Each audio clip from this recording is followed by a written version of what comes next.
Thank you very much for that generous introduction, Ranjit Hoskote.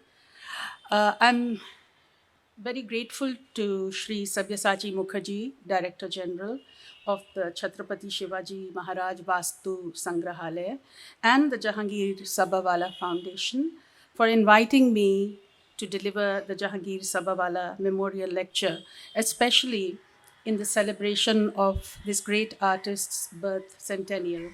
I consider it an honor and a privilege. It's really wonderful to be here among senior scholars, students, lovers of culture and history in these beautiful surroundings, gardens of this fantastic museum. As a historian of ancient India, I thought that the best way I could participate in celebrating the memory of a great artist would be to use this occasion to reflect on the relationship between ancient Indian history and art, and to give a talk rich, abundant in visual content. The primary sources on the basis of which historians construct narratives of the past, that is, texts, archaeological data, art, inscriptions, coins, all have their own potential and pose their own interpretative challenges. Of course, texts are important, but a text based history runs the risk of missing out on many important things. Art is not only something that art historians study for reflections of aesthetic sensibility, style, iconography, and content. I consider it a rich and evocative window into the past, one that often conveys much more than words, an important historical source that has to be treated seriously but sensitively by historians. The difference between the historian and art historian's way of looking at ancient art has to do with focus, with method, and the questions asked. As a historian of ancient India, who finds extraordinary beauty and depth in Indian art in itself, for itself, my approach is to situate art in a wider context, looking at it in relation to inscriptions and archaeological remains, and wherever they are available, texts as well. Today, I'm going to talk about 5 centuries that form one of the most exciting periods in ancient Indian history, circa 200 BCE to 300 CE, the century sandwiched between the Maurya and Gupta empires. In North India, there were a series of invasions from the northwest, those of the Bactrian Greeks, Parthians, Shakas, and Kushans. In the Deccan, the Satvahanas built a vast empire across the eastern and western Deccan. In the far south, the Cholas, Cheras, and Pandyas emerged as kings in the midst of many kingdoms. City life spread to many new areas. Craftspersons produced larger quantities and more varied goods than before. Trade within the subcontinent and with Central Asia, China, Southeast Asia, and the Mediterranean world flourished, and money was increasingly used as a medium of exchange. Political ideology was expressed through coinage, and kings increasingly marked their power on their realm through inscribed words, images, and monuments. New literary forms such as kavya were patronized by urban elites. New cultural winds blew into the subcontinent in the wake of the invasions and flourishing trade, and the Northwest in particular became a major cultural crossroad. Bhakti or devotion became an important element in religious life, cutting across sectarian and cultic boundaries. And the worship of images in shrines became a cornerstone of religious practice. The increasing institutionalization of religious activity was reflected in religious texts, structures, images, and inscriptions. Sophisticated styles of stone sculpture emerged and coexisted with vibrant traditions of terracotta art. A great deal of our evidence pertains to rapidly expanding Buddhist establishments, but we also have evidence pertaining to Puranic Hinduism and Jainism and religious beliefs and practices that are difficult to fit into the standard religious categories or isms. I'm going to discuss 5 sites scattered across different parts of India: Mathura, Sanchi, Naneghat, Nasik, and Nagarjunakonda. In each case, I will focus on a few aspects of the evidence provided by art, archaeology, and inscriptions, and how this illuminates the ancient Indian religious landscape in unexpected ways, bringing to light elements that would have remained invisible had we relied on texts alone. In all these cases, we will see the close relationship between religion, society, and politics. We start with Mathura. Today, Mathura and Vrindavan are strongly associated with Krishna. But in ancient times, the religious landscape of the area was incredibly diverse. Mathura's cultural efflorescence was particularly marked during 200 BCE and 300 CE, when it came under the successive rule of the Mitras, Dattas, Shakakshatrapas, and Kushans. Strategically poised at the entrance to the fertile Gangetic plains, Mathura burst forth as a major cultural crossroad, a locus of the activity of political elites, a flourishing city located at the junction of major trans regional trade routes, a center of diverse religious establishments, and a trendsetter of sophisticated sculptural style. As the Mathura area has witnessed continuous occupation over many centuries, very little remains of the oldest religious structures. So its earliest religious history has to be reconstructed almost entirely on the basis of sculptures and inscriptions, some of which were found during excavations conducted here at various points of time. The best way to get a sense of Mathura's rich historical heritage is to walk through the galleries of the Mathura Museum. During our period, remember, I'm talking throughout this talk about the period between 200 BCE to 300 CE, Mathura produced a profusion of fabulous images associated with different religious traditions. It also revealed at Mart spectacular headless images of Kushan royalty, including the Emperor Kanishk. But I want to focus on one issue: the older cults and practices that find no mention in ancient texts, but practices that were very popular in the Mathura area. The earliest objects of cultic significance in Mathura are female figurines that seem to represent goddesses. They appear on carved ring stones and disc stones, terracotta images, and plaques. Over time, the goddess figurines display greater refinement, technical innovations, and they increase in number and variety. The figures usually have prominent breasts and broad hips and wear ornaments such as applique necklaces, bracelets, earrings, and girdles. Some of them have a profusion of rosettes in their hair or sprouts of conical sprouts or grass blades encircled by a cluster of cactus like plants. So, not your ordinary female figure, not the ordinary woman, clearly goddesses. Unlike the later goddesses of Hinduism, Jainism, and Buddhism, we do not know the names of these goddesses. But they were extremely important in the religious life of the people of ancient Mathura and other places as well. And we know about this only through the images. A profusion of objects referred to in archaeological literature as votive tanks and votive shrines have been found in Mathura and at many other sites as well. These vary in shape and size, and they have additional features, some of which you can see in the slide. So some of them have lamp cups or birds on their rims, houses built around a courtyard, a lotus plant, fish, figure of snake or frog, at the base of the tank. Sometimes there are female figures holding children in their laps. Most of these objects were clearly supposed to be filled with water.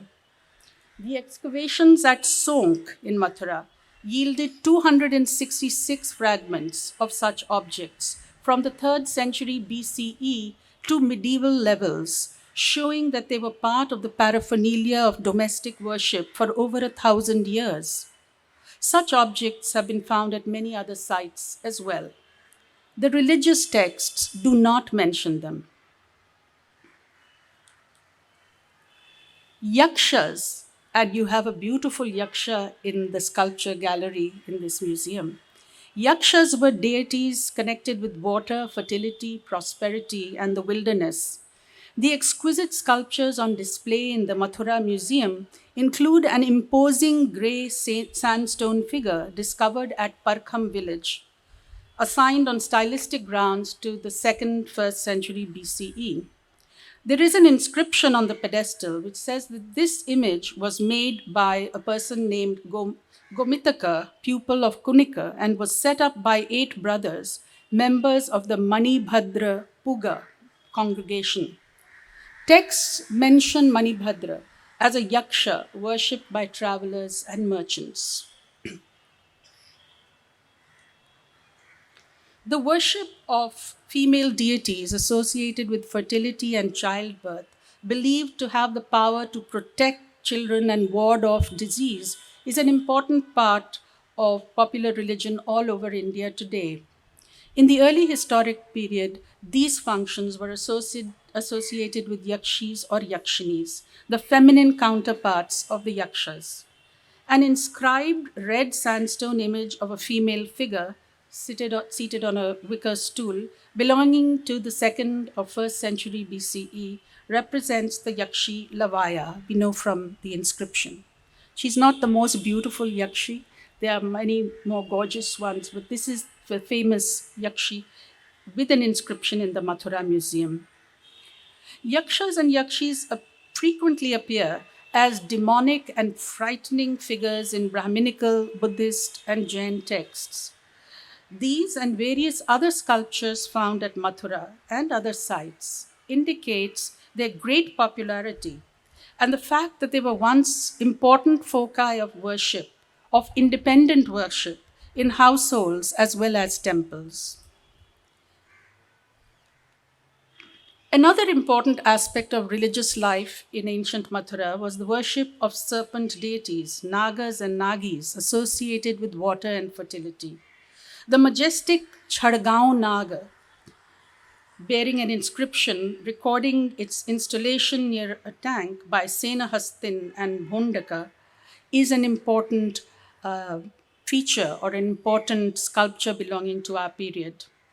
A lintel in the Mathura Museum shows a Naga king and queen holding court.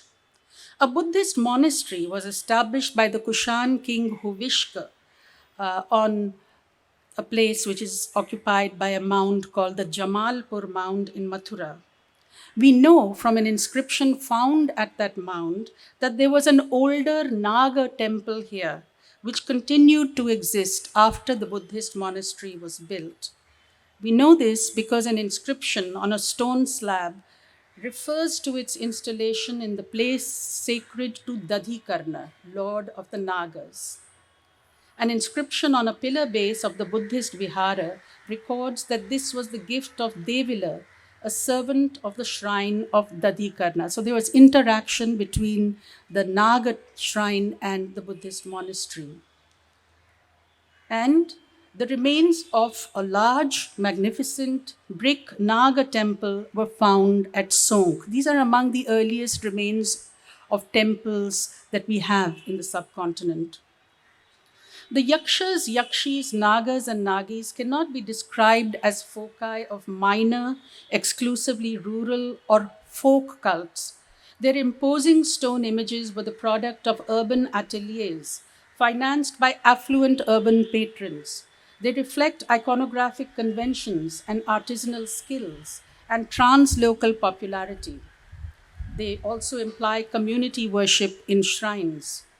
Initially, these older cults held their own in the urban public space, but they were gradually displaced by the deities of Puranic Hinduism, Jainism, and Buddhism. In Mathura, imposing stone images of these deities disappear around the turn of the millennium, but smaller images of stone and terracotta continue to be found in large numbers thereafter. Many decades ago, Ananda K. Kumaraswamy argued convincingly that the worship of the yakshas, yakshis, nagas, nagis, and goddesses implied temples, puja, and a cult, and was the natural source of the bhakti or devotional elements that became so pervasive in Indian religions. Art, inscriptions, and archaeology clearly tell the story of the dethroning of these once powerful deities. Their worship did not, however, disappear. It was pushed from the public into the domestic sphere. They were transformed from benevolent, powerful deities who were the focus of exclusive worship into terrifying demonic creatures or subsidiary attendant figures. We move from Mathura to Sanchi. The Buddhist monastic establishment of Sanchi in Madhya Pradesh was known in ancient times as Kakanava, Kakanaya, Kakanada Bota, or Bota Shri Parvata. We know this from the inscriptions. Sanchi is not far from the ancient city of Vidisha, which was an important political center during the Shunga period, and it was also a very important place, important city on the ancient trade routes. Later Buddhist tradition talks about Ashok's love affair with the daughter of a merchant of Vidisha. And a monastery in the area is mentioned in passing in later Buddhist texts. But the importance and magnitude of the site is known through monuments, sculptures, and inscriptions. These give us a history of Buddhism in stone, a history that spans 15 centuries from the 3rd century BCE to the 12th century CE. Stupa 1 is the most impressive of the structural remains at Sanchi. Its brick core goes back to the Ashokan period, and there is a sandstone or a stump of a sandstone pillar of Ashoks, which is there outside the southern gateway of Stupa 1. And the lion capital, of course, is in the Sanchi Museum. Between the 2nd century BCE and the 1st century CE, the stupa was encased in stone, and the ground, stairway, berm, and balustrades, the pavement of the procession path, and the main terraces were built. So the stupa grew. Many new elements were added to it. Stupas 2 and 3 were also constructed between the 2nd century BCE and the 1st century CE. A relic box found in Stupa 2 contained 4 caskets with bone fragments. Luckily, we have the names of 10 monks on the relic casket, so we know whose relics these were. And similarly, Stupa 3 contained the relics of 2 very famous Buddhist monks, Sariputta and Mahamogalan. And we know that from the inscriptions again.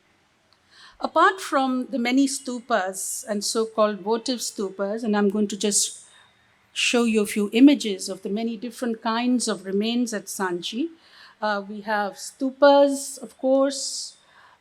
We have monasteries. We have Buddhist shrines. Not all of these belong to the same period. Some are later. And of course, we have exquisite sculptures such as the Ashokan Lion Capital and the later sculptures. Many of these can be seen in situ, and some are in the Sanchi Museum.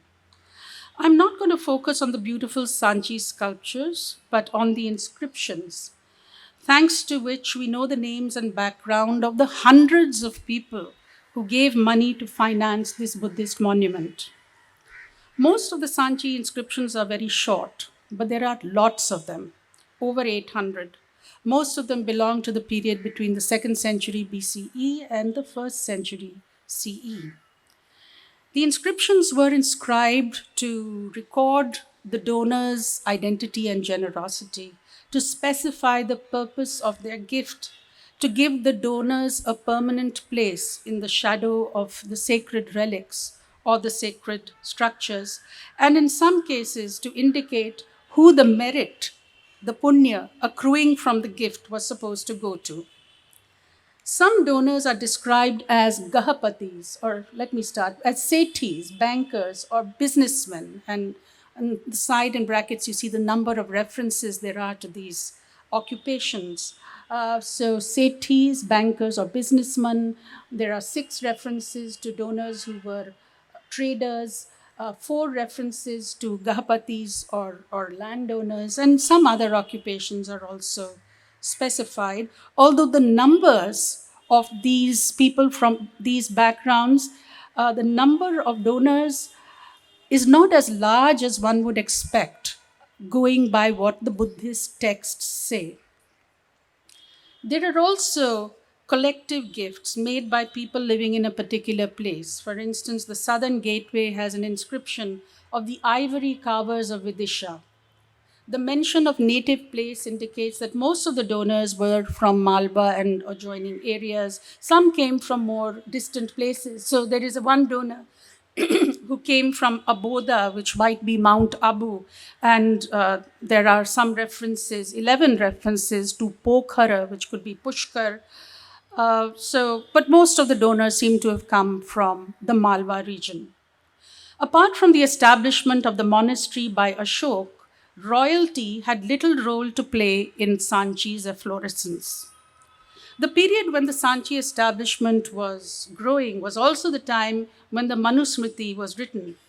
In the social ideology of the Manusmriti, women were considered essential for the production of sons, for the continuation of the lineage. Within the household, they were to be controlled, subordinate, and obedient. At Sanchi, on the other hand, we see women in active roles as patrons and donors. The total number of donations made by men is 380 and those by women 344. Women appear both as lay worshippers, upasikas, as well as bhikkhunis, nuns. Some of them made multiple donations, and one of the gateway inscriptions records a woman's gift. Women donors are most frequently identified as mothers, usually of sons, and as wives. Women are also prominent in Sanchi sculpture.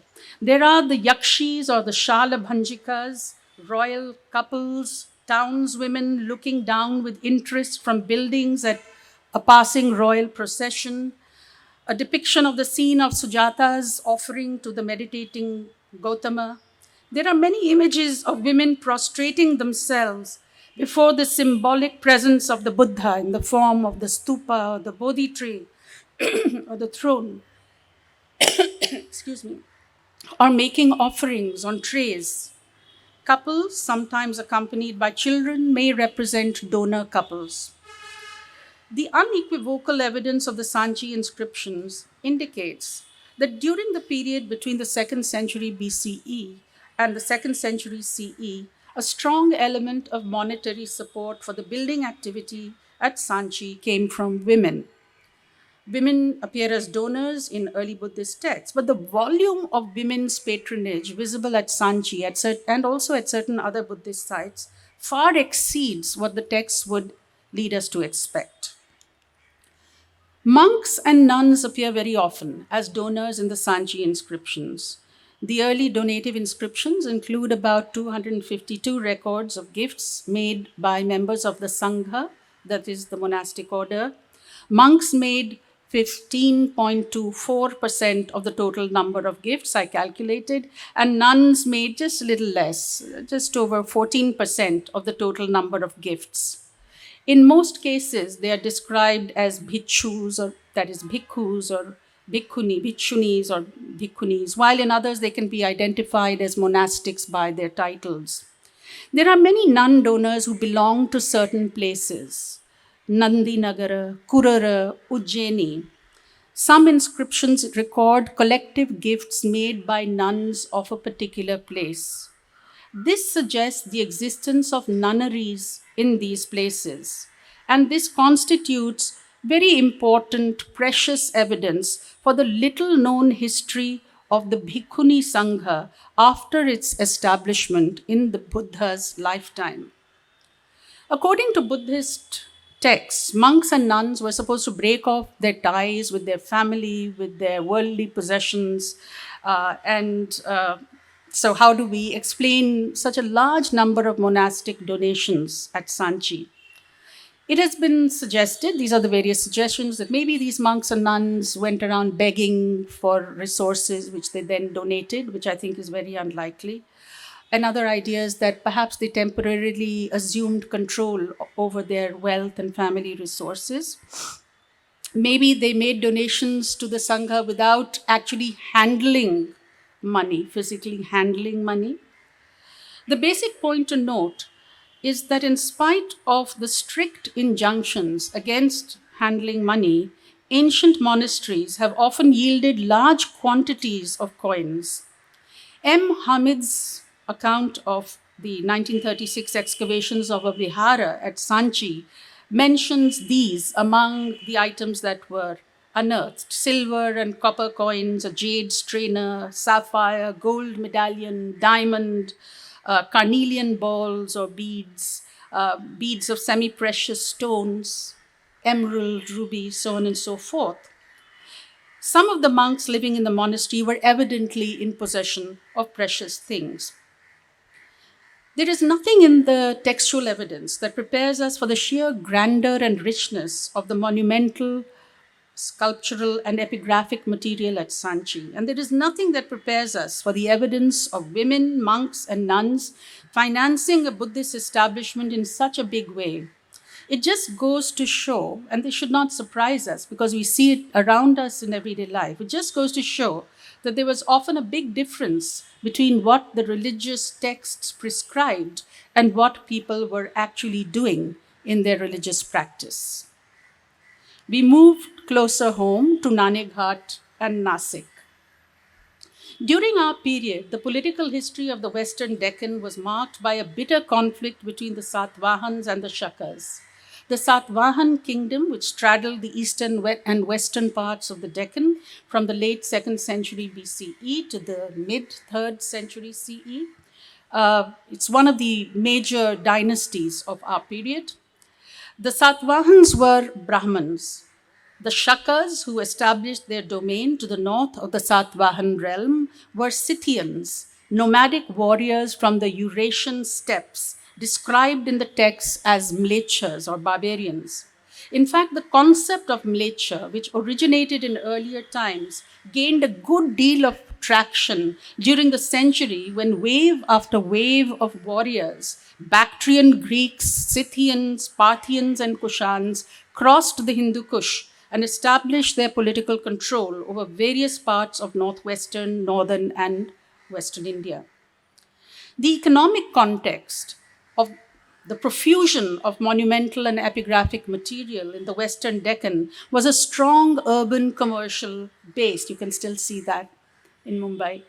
A strong urban commercial base rooted in agrarian expansion and increased monetization of the economy and expanding trade networks. Writing on stone became increasingly used to express religious munificence, piety, and aspirations, not only by kings, but also by wealthy landowners, craftsmen, merchants, and guilds. In the second half of the 1st century BCE, the Satvahans marked their territory in an innovative and dramatic way through word and image at Naneghat, one of the important passes connecting the western coastal strip with the Deccan Plateau. The plateau dips sharply between two hills into a steep descent consisting of uneven basalt slabs, revealing a breathtaking view on a clear day. Among the caves at Naneghat, Cave 11 is the most important. Architecturally unremarkable, but conceptually unique, almost every aspect of this cave has been hotly debated. On the back wall of the square hall, we see traces, ghostly traces, remnants of feet. This is all that remains of what was once an imposing Satvahan group portrait consisting of 8 life-size figures standing in relief. Luckily, label inscriptions over their heads give us their names.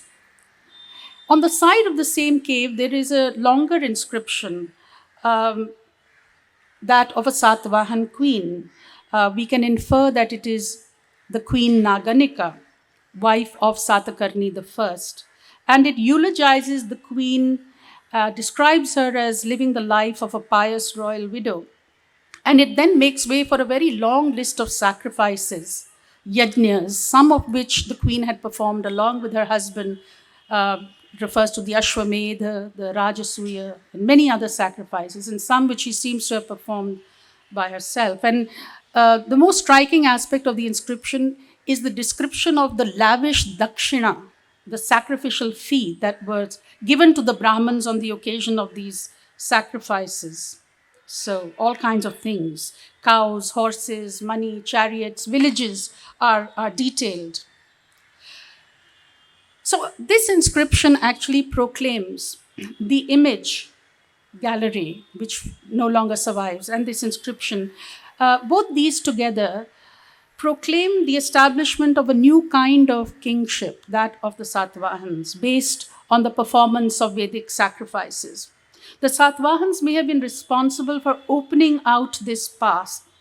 And outside the caves, you see a row of cisterns, and one can just visualize trading caravans hundreds of years ago passing by, stopping to rest at Naneghat and marveling at the greatness of the Satvahan kings, which was on display in image as well as in word. Over a century later, at Nashik, we see further evidence of political rivalry in monumental and epigraphic form. The Pandulena caves herald a new kind of relationship between religious patronage and political conflict.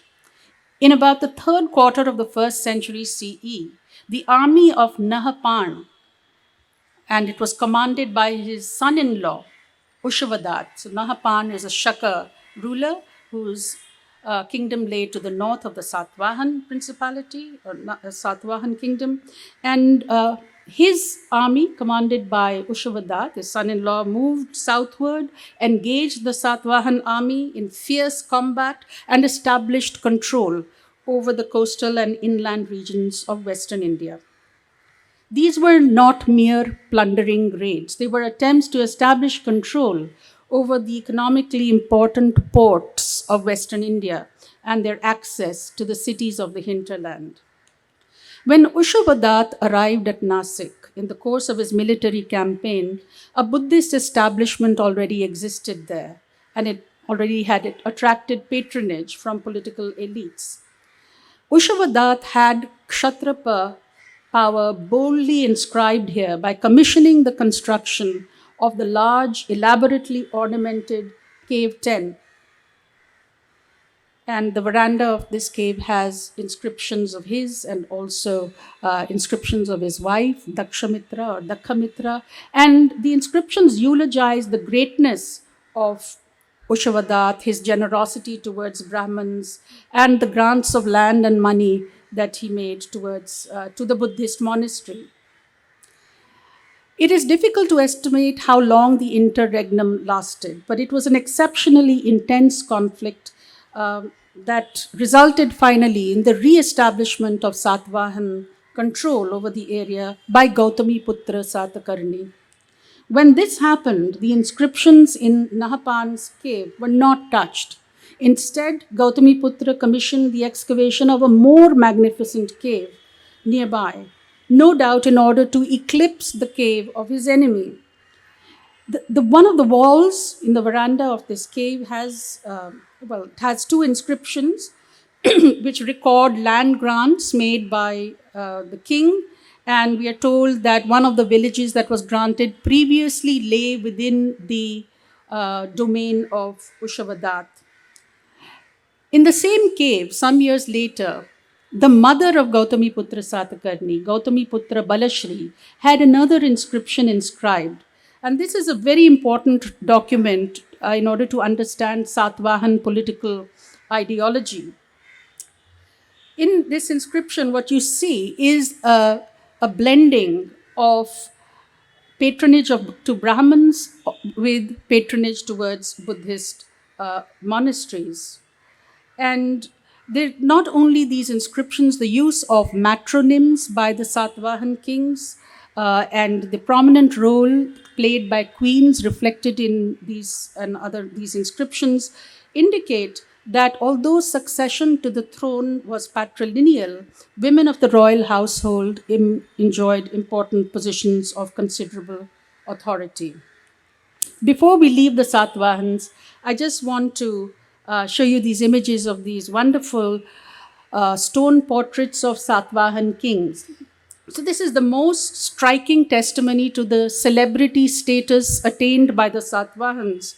It comes from the site of Kanganahalli, where there was a great stupa called the Adhalaka Mahachaitya.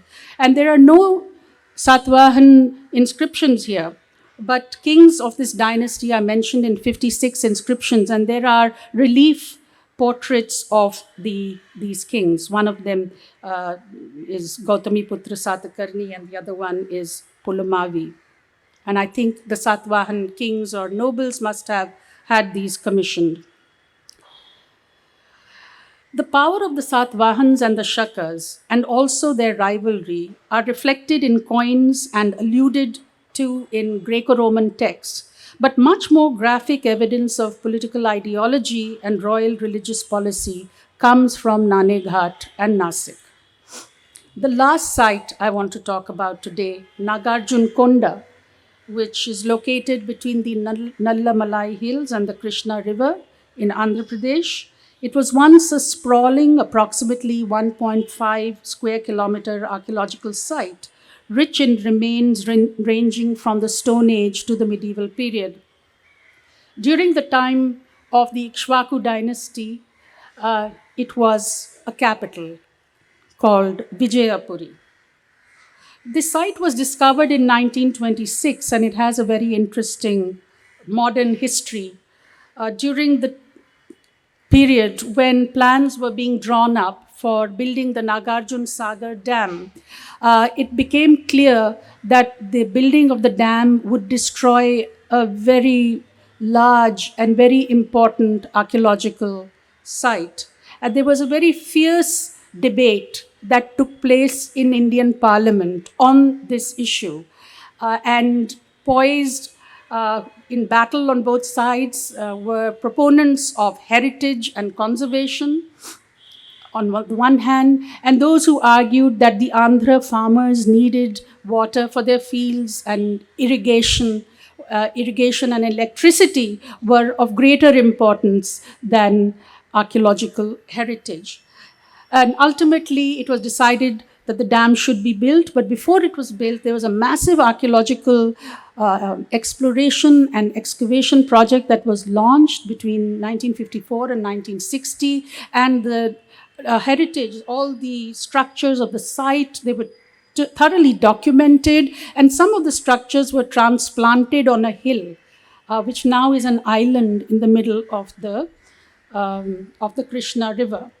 In fact, the intensity of the national debate over whether or not Nagarjunakonda should be destroyed in the interests of farmers and the massiveness of the archaeological operations and documentation and all the massive scale of the salvage project that was launched, all this was unprecedented and unparalleled in the history of Indian archaeology, and it's an important part of the modern history of this ancient site. So I'm going to run you through some slides of Nagarjunakonda, and it's known primarily to most people as an important Buddhist site, and there are a large number of Buddhist establishments that were located here. At least 31 Buddhist stupa monastery complexes were located here. And one of the most important structure at this site was the Mahachaitya, which it seems had a Buddha bone relic in it. And then there were many other structures, but this is stuck. Okay. And one of the important features of the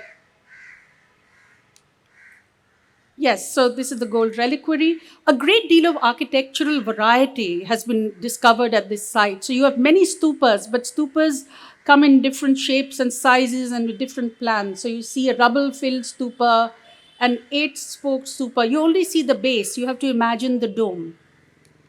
A stupa with a swastika inset, you have an apsidal temple that is with a semicircular end with a stupa enshrined in it. You have just opposite it an apsidal temple with the Buddha image. So there's a great deal of deliberate experimentation, architectural experimentation that is found here. If you think about stupas, you do think about relics. And it's not surprising, and these are viharas, it's not surprising to find relic pots inside Buddhist stupas. Not all stupas have relics, but some of them do. And there are several relic stupas discovered at Nagarjunakonda. And I'm just showing you images of the different ways in which relics were enshrined in stupas. Remember, all this would have been covered with mud or brick or, eventually stone.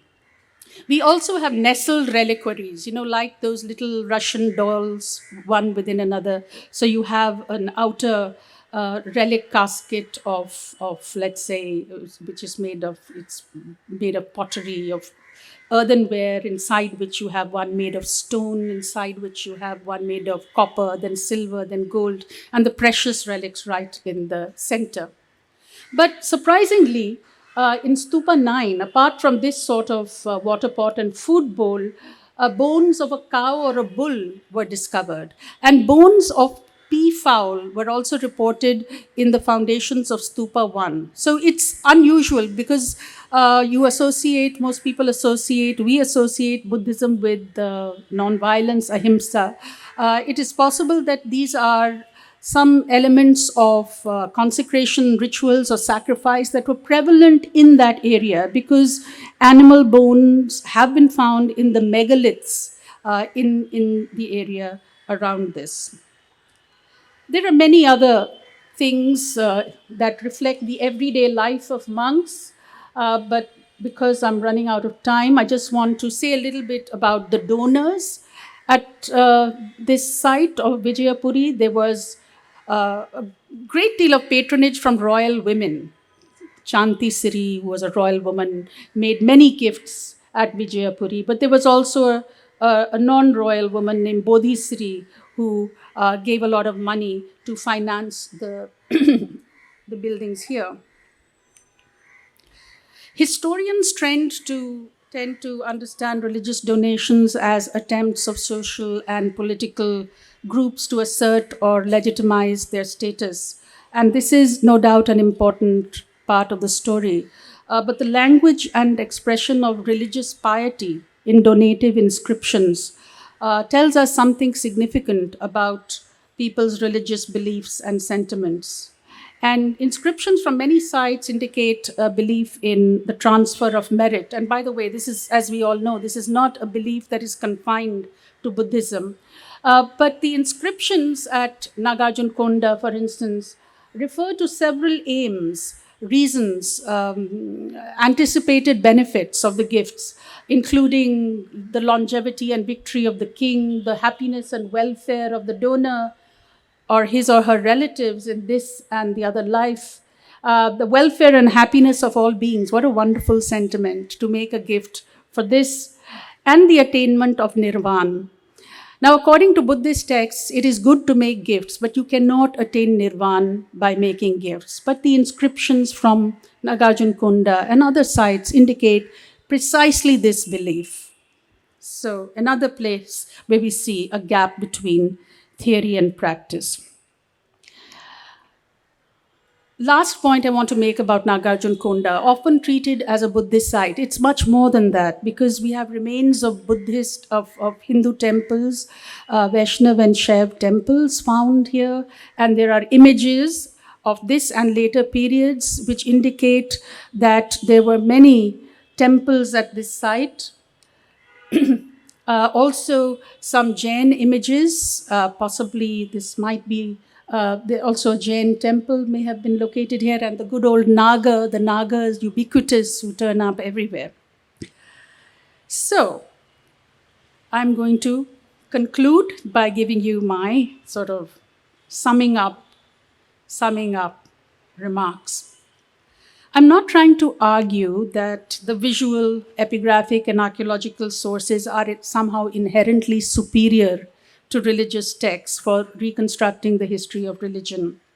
Texts are important for the study of religion, especially for the theological and the philosophical aspects.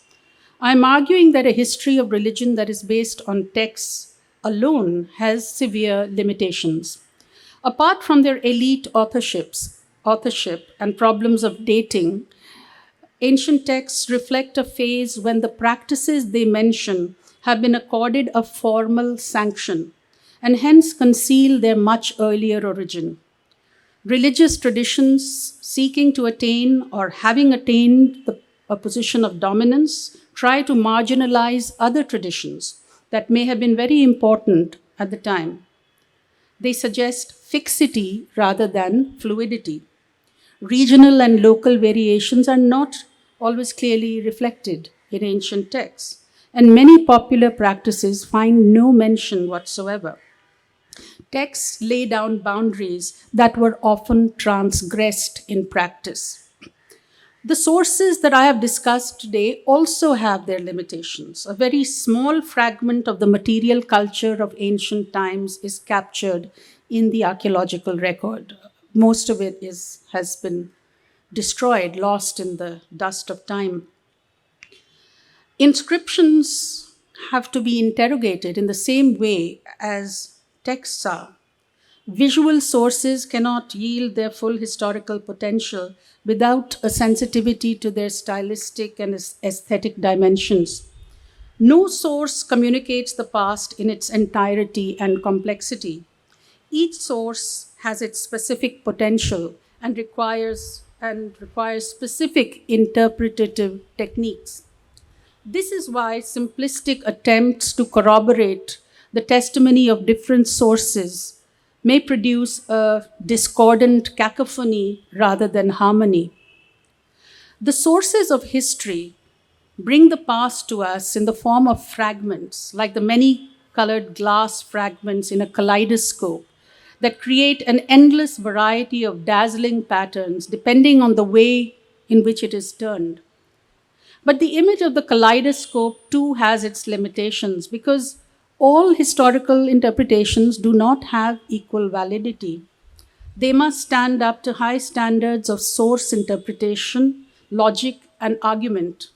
Perhaps a better analogy is that of a lamp, which illuminates different parts of an image depending on where the lamp bearer shines his light or her light. What is seen depends on the intensity and the quality of illumination, as well as the perspective and perceptiveness of the beholder. The visual and material sources from Mathura tell a story of once powerful deities who were dethroned and literally cut down to size by new pantheons. At Naneghat and Nashik, carefully composed images and words reveal a political ideology evolving against the background of violent warfare. We also saw at Naneghat and Nashik royal women speaking in voices of authority and a pragmatic royal religious policy which combined Vedic sacrifice, Puranic Hinduism, and patronage to Buddhist monasteries. The monuments, sculptures, and inscriptions of Sanchi and Nagarjunakonda reflect the coalescing of the piety, affluence, and aspirations of various social groups. But the patrons at these sites show some similarities and some differences. Patronage by monks and nuns is prominent at Sanchi, but absent at Nagarjunakonda. Royal patronage, absent in post-Ashokan Sanchi, is important at Nagarjunakonda, but it is royal women who stand out. Patronage created communities of donors, monastics, and merit recipients, but membership of these communities varied from one site and region to another. The evidence from Naneghat, Nashik, Sanchi and Nagarjunakonda, and I may add the later inscriptions of Mathura as well, reveal the active role played by women in financing religious establishments.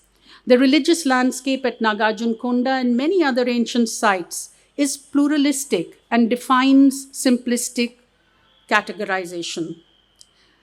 You see many different layers, many different religious traditions coexisting over time, sometimes one making way for another.